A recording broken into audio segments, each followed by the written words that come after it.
rompe rapidamente. Tá? É um material bastante frágil. Aqui é um material que tem um limite elástico muito pequenininho.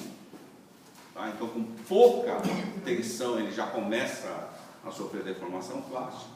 E aqui é um material, digamos, normal. Tá certo?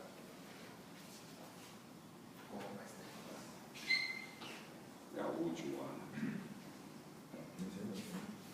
Aí vocês lembram disso aqui, né? É um diagrama real, tá? Onde está a calculeira toda.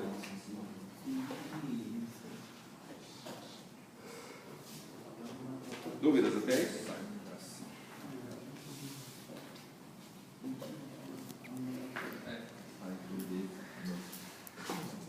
Aí, nós chegamos aqui. Eu expliquei para vocês que um diagrama desse aqui, ele pode ser escrito de muitas formas, inclusive até meio independente de em que tipo de empresa você trabalha. Tá? Mas que qualquer processo de fabricação, você tenha entrada de informações de matérias-primas, e vai sair daqui um produto. Tá? Então, isso aqui é o básico. Matéria-prima, processo de fabricação, produto. Em torno disso aqui, você saber correlacionar os diversos setores de uma dada empresa qualquer, não importa que empresa que é. Pode ser uma confecção de roupa, pode ser uma padaria, pode ser uma indústria de carros. Tá certo? De alguma forma, você está relacionando com tudo isso aqui. Economia, recursos humanos, marketing, meio ambiente, energia, conhecimento. Tá? Aqui eu listei e coloquei de forma, digamos, mais didática isso.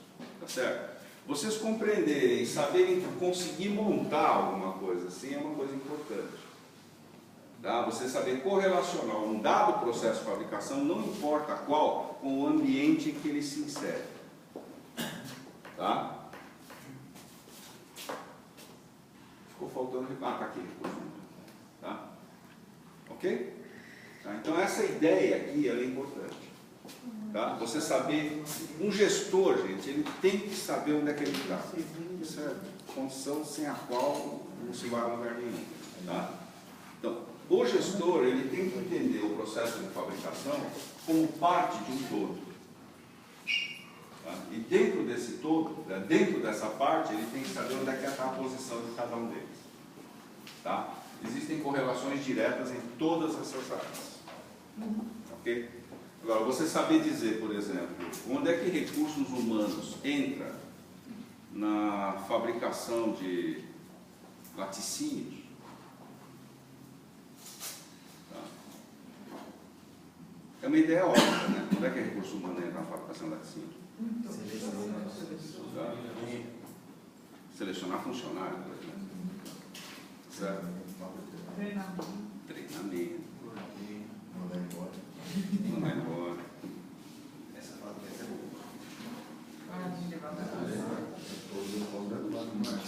Bom, diferenças de propriedade, tá? Nós já vimos isso aí. Diferenças de propriedade entre materiais cerâmicos, metálicos e poliméricos. Tá? De onde que vem a matéria-prima? Então, poliméricos, basicamente petróleo, né? Hoje em dia tem os polímeros de fibras vegetais, né? Tá certo? Então, bagaço de cana, você consegue gerar um polímero feito com bagaço de cana. Ainda o custo está bastante alto, a coisa não está andando muito bem com isso, mas há muita pesquisa a respeito disso. Tá? Metais vêm de onde? Minérios. Tá? E o que é minério?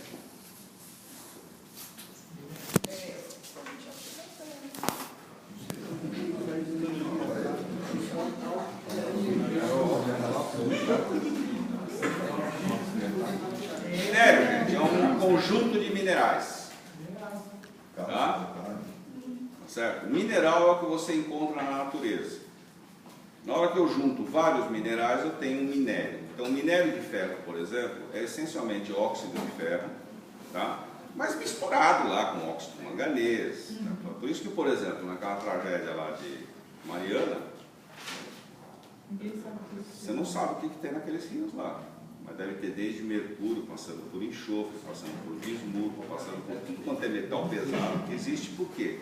Porque na extração de ferro, esses materiais estão entrando no jogo. Tá? Então a hematita, na verdade, não é só Fe2O3. Eu tenho Fe2O3 e um monte de porcaria em volta dele. Tá? Por isso que os minérios são diferentes. Por exemplo, o minério de ferro no Brasil, ele é diferente do minério de ferro na Rússia. E a composição é diferente. Tá? O minério de ferro na Rússia é mais pobre em ferro do que o minério de ferro no brasileiro. É minério de ferro a mesma coisa. Cerâmicos. De onde que vem os cerâmicos? Essencialmente minerais minérios. Tá? Eles são misturas normalmente de nitretos, óxidos, sulfetos, tem alguns hidretos também, tá? Mas essencialmente compostos, e são compostos metálicos, né? São compostos metálicos.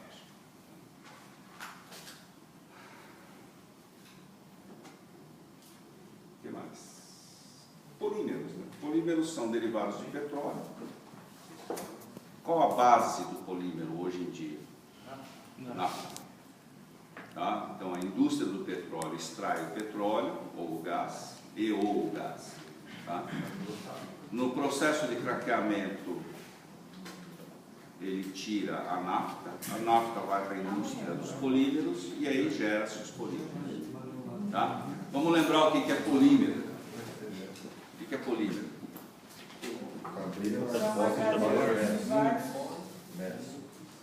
E o que é um mero? O mero normalmente mero em bom grego chama-se partes, né? Mas mero é um hidrocarboneto básico. Tá? Então eu tenho etileno, tá certo? Vocês devem lembrar da química orgânica que etileno é C2H2, essa é a base. Aí eu junto um monte de C2H2 formando uma longa cadeia. Tá? Essa longa cadeia é um polímero e eu tenho polipropileno. Tá? É o mesmo eteno ou etileno que você usa para fazer o gás acetilênico para fazer soldagem. É o mesmo. Tá? Só que um tem um certo processamento, outro tem outro. Um vira um plástico mais vagabundo que tem na praça, e outro vira um gás altamente explosivo. Tá? De qualquer jeito, é um derivado do petróleo.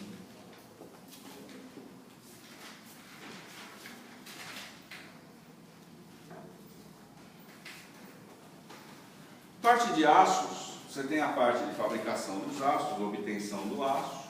Tá? Uma coisa importante para vocês lembrarem é que aço não é metal, né? Pelo menos não é um metal encontrado na natureza. É metal? Ele não é um metal encontrado na natureza. Ele é uma liga metálica. Tá? Então o aço é composto de ferro com carbono. O ferro ele é encontrado na natureza. Aí você mistura com carbono sob determinadas condições e aí você obtém o aço. Tá? Então o aço ele se torna um metal que é na verdade uma liga metálica. Assim como o latão, que é uma liga metálica, assim como o bronze, assim como, sei lá, um monte de coisa. Liga de alumínio, etc. Debaixo só do carbono.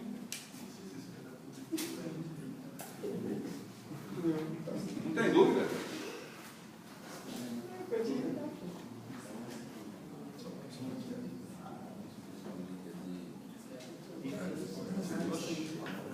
Aí a gente chega nos tratamentos térmicos. Tá? E aí assim, por que nós estudamos o tratamento térmico? Porque ele confere Porque, propriedade. não, a nossa matéria é processo de fabricação.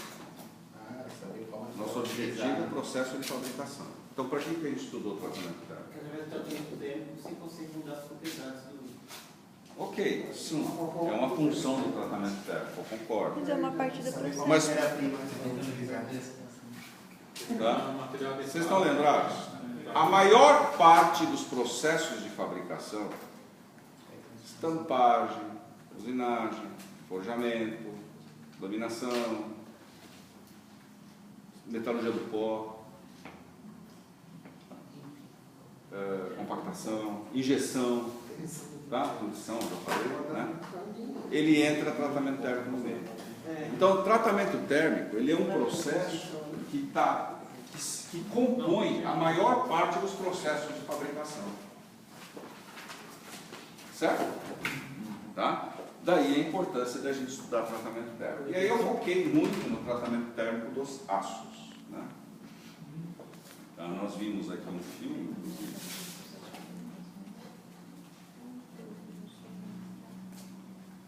Os filmes, infelizmente, eu não consegui colocar no Moodle.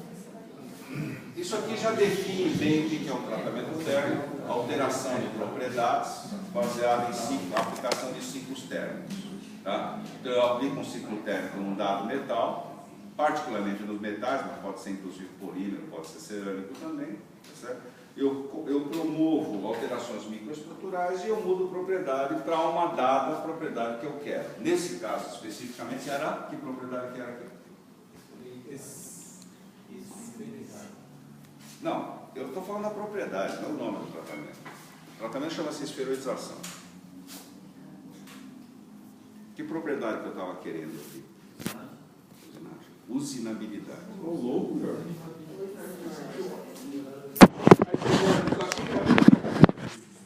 Tá? Uma correlação dos diversos tipos de tratamento térmico. Aí entramos em tratamento de superfície. No tratamento de superfície, o fundamental aí é você trabalhar com mudanças da superfície em relação ao núcleo. Tá? Então, eu poderia até chamar de um tratamento seletivo. Eu mudo uma parte do material e outra parte não. Tá? Mais especificamente, superfície com núcleo. Ok? Isso eu faço através de tratamento térmico. Pode ser o tratamento de indução ou chama, ou podem ser tratamentos termoquímicos. Indução ou chama, eu só esquento o lugar que eu quero. Tá? No caso dos termoquímicos, eu mudo a composição. Só de onde eu quero.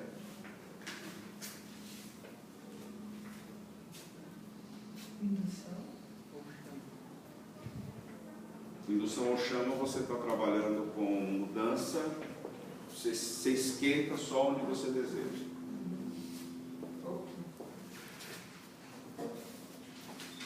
Eu não vou entrar muito em detalhe nisso.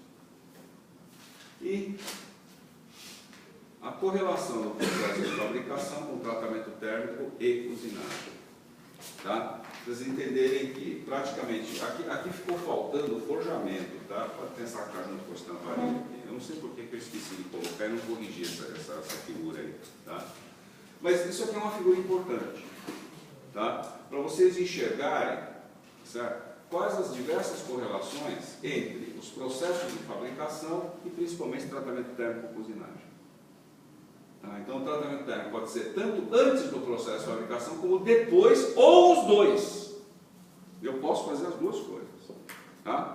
E aí eu acho que, se eu não me engano, eu dei o exemplo da antena para vocês. Né? Não lembro qual exemplo que eu dei, mas, tá? Na qual, no caso da antena, eu vou laminar, na verdade eu vou trefilar a antena, certo? Na medida em que eu vou trefilando, a antena vai aumentando a sua dureza, então chega uma hora que eu não consigo mais estirar ela a partir de um certo ponto, eu vou para o tratamento térmico, ela volta a ter a propriedade de estiramento, volta de novo e eu vou fazendo assim por diante. Posso voltar para o tratamento térmico meia dúzia de vezes.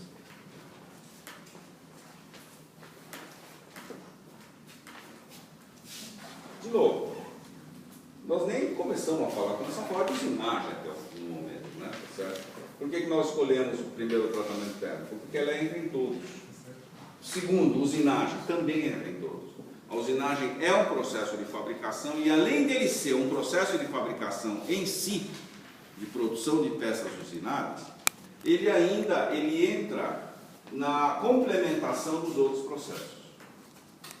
Tá? Então eu tenho, por exemplo, um forjado, precisa usinar depois. Você não escapa disso. Tá? Um fundido, precisa usinar depois. Dificilmente você escapa. Quem escolheu o forjamento net shape aí? Tá? Vocês escolheram o forjamento net shape. No forjamento net shape,